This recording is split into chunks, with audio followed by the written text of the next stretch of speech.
तो वहीं कन्हैया ने एक बहुत सुंदर शब्द की है कि हे बाबा, मैंने सुना है जब मेरा जन्म हुआ था आपने अपार दान किया था। क्या ये सत्य है? तो बाबा ने कहा, नताविंतम यहा मम कन्हा सोदलतानम दानम श्रीक्यातामम धनम शुद्धम सोलक्तामम सुखपार्जना। नहीं रे कन्हैया, कहाँ का दान? कौन सा दान?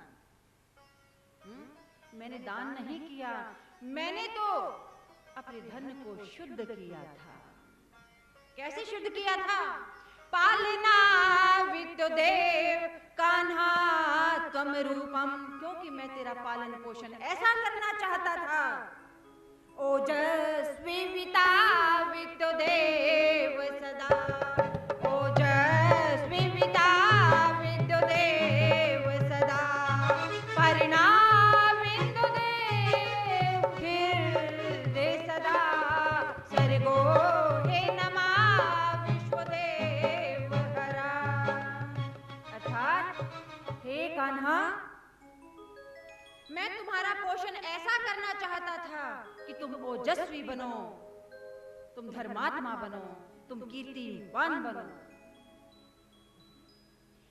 यदि मेरे धन में शुद्धि ना हो, यदि मेरे अन्न में शुद्धि ना हो, तो हे कृष्ण, मेरे पितृत्व पर दोष आ जाएगा, मेरे पितृत्व पर दोष आ जाएगा। इसलिए मैंने दान नहीं किया था जब तुम पैदा हुए, मैंने तो अपने धन को शुद्ध किया था। जिसको ये भाव समझ में आया नंद बाबा का, एक बार हाथ ऊपर कीजिए। जय जय श्री राधे, जय जय श्री राधे, जय जय श्री राधे श्याम। धन्य है वो पिता जो अपनी संतान का ऐसे भावों से पालन करना चाहता था। और नंद बाबा ने कहा कि हे कन्हाई, दान की परिभाषा तो बहुत बड़ी है, मैं दान करने के योग्य कहां हूं? दान की परिभाषा तो बहुत बड़ी। कैसे बाबा? देखिए, कन्हैया को ही सुना रहे हैं अब नंद बाबा।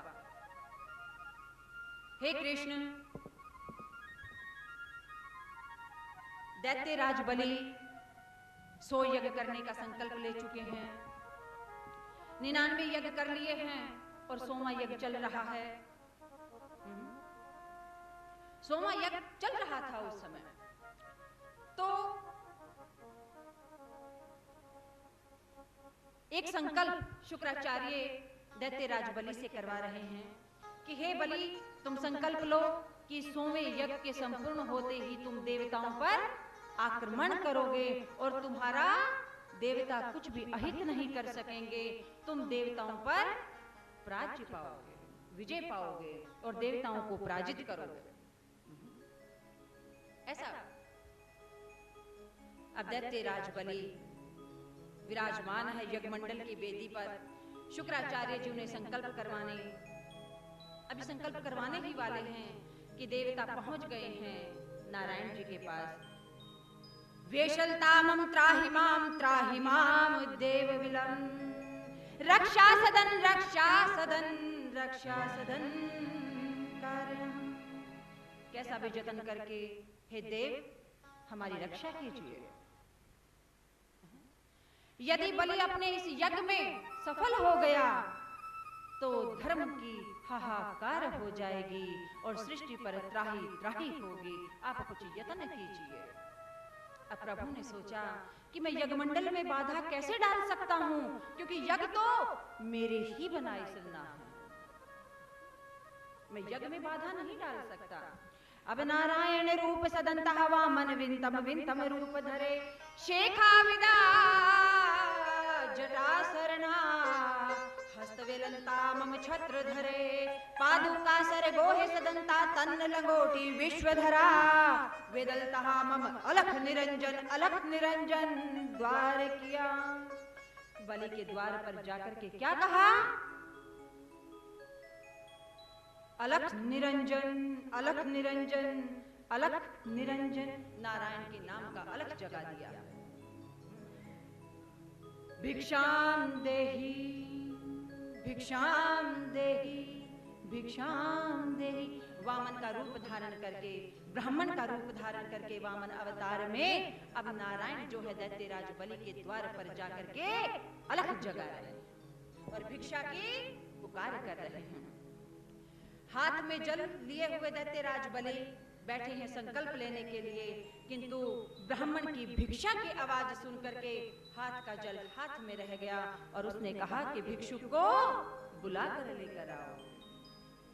याचक मर्मणा नतानि वाणी सोदलता मम जीव कर्मणा विदालतः नतानि संकल्प सोदलता मम जीव सदा। वो जीव यज्ञमंडल का संकल्प नहीं ले सकता जिसके द्वार पर याचक भिक्षा की विलक्त कर रहा हो, उसे मेरे सामने लेकर आओ। वामन जी आए हैं, एक और दैत्यराज बलि बैठा है, मध्य में यज्ञमंडल है और दूसरी ओर नारायण है। दैत्यराज बलि ने नमन किया कि हे ब्राह्मण देवता, मैं आपको प्रणाम करता हूं। मेरे बड़भाग हैं जो यज्ञमंडल की वेदी पर मैं साक्षात आपके दर्शन कर रहा हूं। कहिए, आप भिक्षा में मुझसे क्या चाहते हैं? आप मुझसे भिक्षा में क्या चाहते हैं? इतने में ही शुक्राचार्य ने कहा, नहीं, बलि विताल सोखंद छली नारायण त्रिलोकिनः सेदलताम षड्यंतरा देव पर्णा सिद्ध करा। इसके रूप में देवता अपने षड्यंत्र को सिद्ध करना चाहते हैं। ये ब्राह्मण के रूप में छलिया विष्णु है। ये तुझे छल कर जाएगा, ये तुझे छल कर जाएगा। किंतु दैत्यराज बलि, देखिए, दैत्य होते हुए, एक असुर होते हुए, एक तामसी प्रवृत्ति में जीते हुए भी दैत्यराज बलि की मति देखिए। दैत्यराज बलि ने हाथ में कमंडलू से जल ले रहे हैं, तो शुक्राचार्य जी जो हैं वो कमंडलू की नली में जाकर के बैठ गए हैं, अपनी आंख लगा करके। नारायण जी उसमें एक तिनका डालते हैं, शुक्राचार्य की आंख भेदन हो जाती है, आंख से लहू निकलने लगता है और फिर उस नली में से जल आता है और दैत्यराज बलि हाथ में जल लेकर के क्या संकल्प लेते हैं और शुक्राचार्य जी से क्या कहते हैं? गुरुदेव वेशकल्लाहम मम भाग विलंता विशाम धाम कर्माणि कर्माणि युगे वर्गो है नमामि देव प्रतिपादिताम त्रिलोकीनाथम विसदंता याचक भिक्षुक रूप धरे विलांतः मम देव पर्णा दैत्यराज बलिदाता रूप करे। ये उस देव की कृपा है गुरुदेव कि आज तीनों लोकों का नाथ मेरे सामने भिक्षुक बना खड़ा है और ये दैत्यराज बलि आज दाता बना है, देने वाला बना है, देने वाला। प्रभु जब जब दाता बनने का अवसर दे तब तब मति का सदुपयोग करना चाहिए।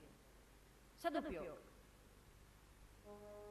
कि आज देव ने मुझ पर कृपा करके मुझे ये अवसर दिया है नाथ कि आज त्रिलोकी का नाथ जो है मेरे समक्ष भिक्षुक बन के खड़ा है और दैत्यराज बलि दाता बना है और मैं इस अवसर को चूकना नहीं चाहता। हस्त मंजला जल सदंता विश्व विशिष्टा देव रूपाए सरमंत्या मम मंत्रणा गंगा च यमुना सरस्वती विदांता विदांता वेशलतः मम संकल्पबद्ध पृथ्वी जलानि सर गोधरे। और संकल्प लेकर के कि मैं वचन देता हूं कि जो आप मांगेंगे वो मैं आपको दूंगा, ऐसा कह करके उन्होंने हाथ से जल को पृथ्वी पर छोड़ दिया। और वामन जी मंद मुस्कुरा रहे हैं कि बन गया वो काम जिसके लिए मैं आया था।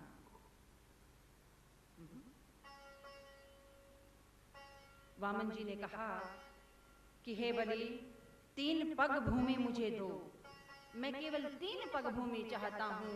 कद के छोटे वामन जी 3 पग भूमि मांग रहे हैं।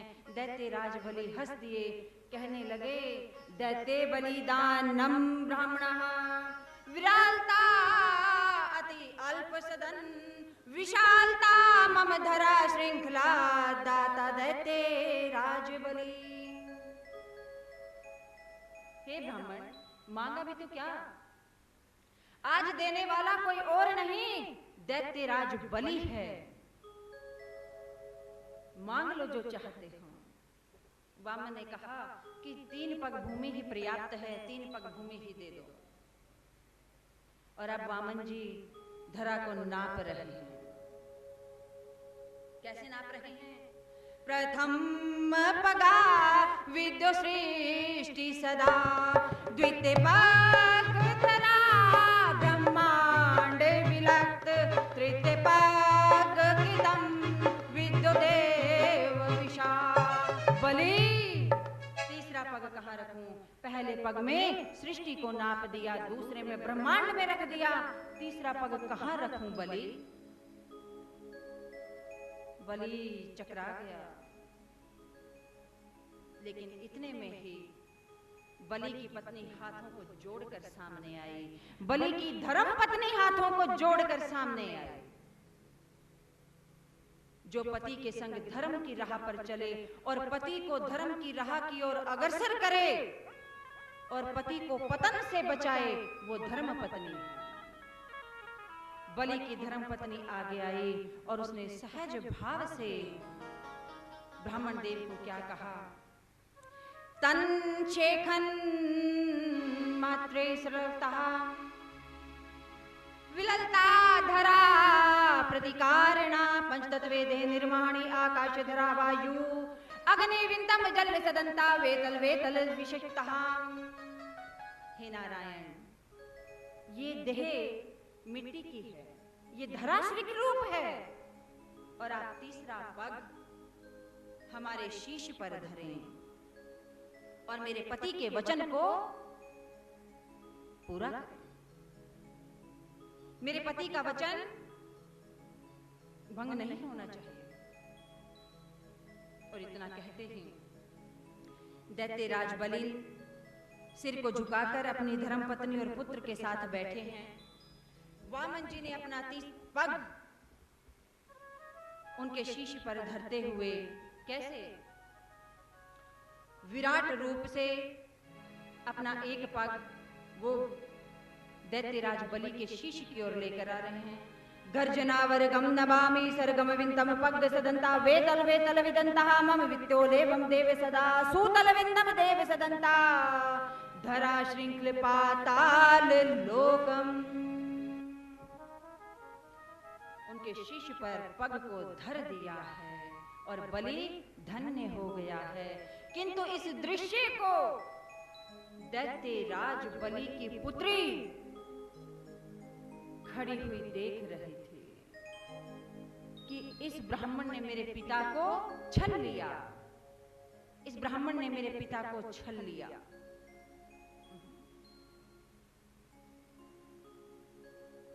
उसके रूप को देखकर वो मोहित हुई कि इतना रूपवान सुंदर किसकी संतान है, काश मैं भी इतने सुंदर बालक की मां बन।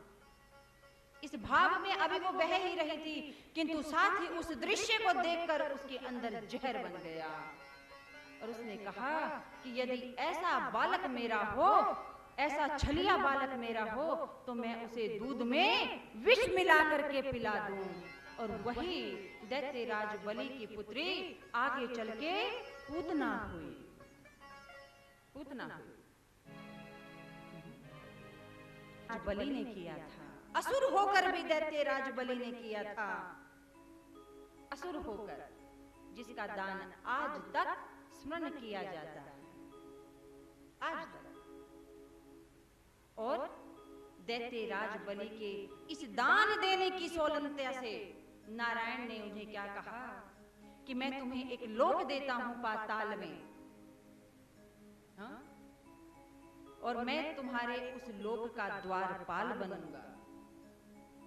मैं तुम्हारे उस लोक का द्वारपाल बनूंगा। और जब चातुर्य मास लगता है, 4 मास जो वर्षा के होते हैं, जिसमें साधु संत जहां होते हैं वहीं ठहर जाते हैं, उस चातुर्य मास में हमारे नारायण बलि के उसी लोक में, पाताल में जाकर के उसके द्वार के द्वारपाल बनते हैं।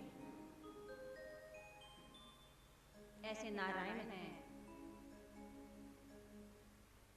बाबा ने कन्हैया को इतनी सुंदर व्याख्या की है, अति सुंदर। किंतु जो हमारे समाज में, हम पुनः पुनः कहते हैं कि हमारे समाज में ब्राह्मणों के प्रति जो दृष्टि, मैं कल भी कह रही थी, आज भी दोहराऊंगी, कि यदि समाज में ब्राह्मणों की स्थिति यही रही, नित्य प्रतिदिन निखारते निखारते निखारते, कहीं भी सत्संग, कथा, भागवत, भजन, कीर्तन कहीं भी जाते हैं, हमें मनन ये करना चाहिए और ज्ञात ये करना चाहिए कि मैं सीख कर क्या आ रहा हूं। नंद बाबा कितने सहज भाव से कह रहे हैं कि कन्हैया जरा मुझे समझाओ तो कि ये काला अश्व कौन है, समझाओ मुझे। अपने बच्चे को कहते हैं। लेकिन आज माँ बाप की सोच केवल और केवल इस दिशा में जाती जा रही है